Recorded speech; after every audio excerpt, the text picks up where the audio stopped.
So welcome along to the match reaction. The Saints go crashing out of the Carabao Cup at the King Power Stadium to Leicester City. And I guess you could say we've dodged another bullet for the next round in Manchester City at home. But let's start from the top though.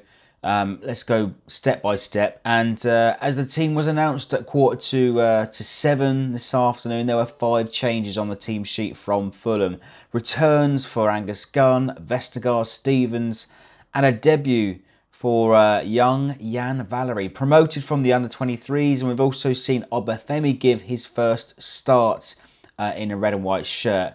Now you could say you didn't miss much if you only tuned in for the last sort of 20 minutes or so. The first 70 minutes truly was anonymous.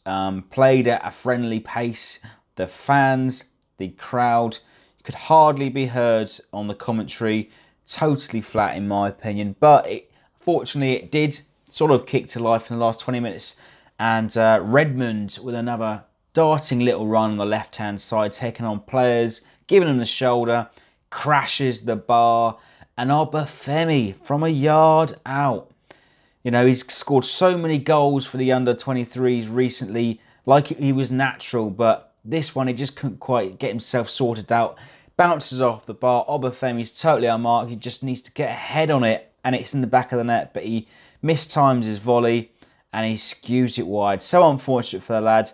You know, I think it's unjust that people give him a bit of stick on social. He's a young lad. He will learn, and actually, you know, Armstrong was first man on the scene to, you know, give him a bit of encouragement. So water under the bridge in my opinion, but we should be 1-0 up with 20 minutes to play. But I guess it does kick to life in the last sort of 20 minutes or so, and you know, a few weeks ago we are absolutely screaming for, desperate for video assistant referees. And of course Carabao Cup action, it has that this season and last season, and seems like it's gone the other way for us this afternoon. Redmond once again on the ball, wriggles his way through, the ball bounces up and it sort of falls to Stephen Davis, who's only been on the pitch 2 minutes. He smashes it home nice and quite easily on his left foot. He wheels away to celebration, yet the referee pulls it back, and apparently there's an infringement in the build up to the goal. Goes to video assistant referee, which takes an absolute age. I thought they got this down to a T, but clearly not. And he's ruled out the goal for Stephen Davis because of the build-up. The ball's bounced up. It's hit Nathan Redmond's hand. There is no way, not at all, that is deliberate. It has to be deliberate movement from the arm to the ball, and there is absolutely no way that Redmond would have been able to move his arm out of the way in the build-up to the goal. Absolutely unjustified. Unbelievable. For me, totally our luck over the last sort of few seasons ago. Totally reflective of our situation, I suppose. Nothing seems to be going for us, despite us being desperate for VAR in the last few games. You know, seemingly a legitimate goal chalked off. That decision almost came back to bite us in the bum. You know, 2 minutes later, Leicester got up the other end and they appeal for a foul in the penalty box. It goes to VAR. It disagrees this time, but I'm there, head in my hands, listening to commentary.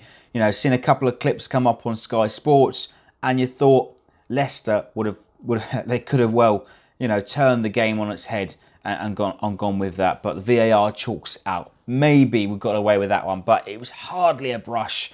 And Højbjerg absolutely screams at the Leicester player to get up.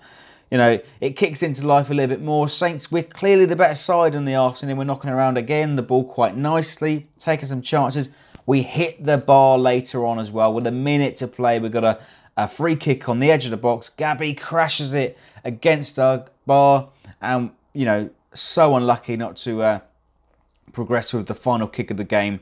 And we should have won this in normal time. It goes to penalties, every single one, pretty much emphatically, you know, tucked away, except for Gabbiadini. He comes on in the last sort of 5 minutes or so, clearly to take a penalty, and unlucky for him, you know, he totally messed it up. The goalkeeper read it like a book. I asked a few of your reactions on Twitter, and there was a good comment come over from Simon Hill, and it says, well, I guess we dodged a bullet. You know, at least we don't have to see Hoot against Man City again. Well, I think I would, we've dodged a bullet on that one for sure. Hoop's display at Man City was comical, to say the very least. So, Man City waited in the next round. They had to play at Leicester City, and we'll see what happens there. And the comment comes in from Christopher from Twitter as well. Even if we did advance, we would be unlikely to beat City. Yeah, based on our display a couple of weeks ago, certainly not. And he goes on to say, that would have given Hughes some more life, but he does need to go soon. Yeah, I think maybe in some sort of alternative reality universe in Ralph Kruger's office, Mark Hughes may have bought himself an extra 10 minutes or so, but perhaps it is a blessing that we've been eliminated at this stage, whereas we're looking at almost sort of 2 games a week throughout the whole month of December, starting next week with Man City, then Tottenham. So, perhaps a distraction of the Cup would be best left alone. Anyway, that's my reaction.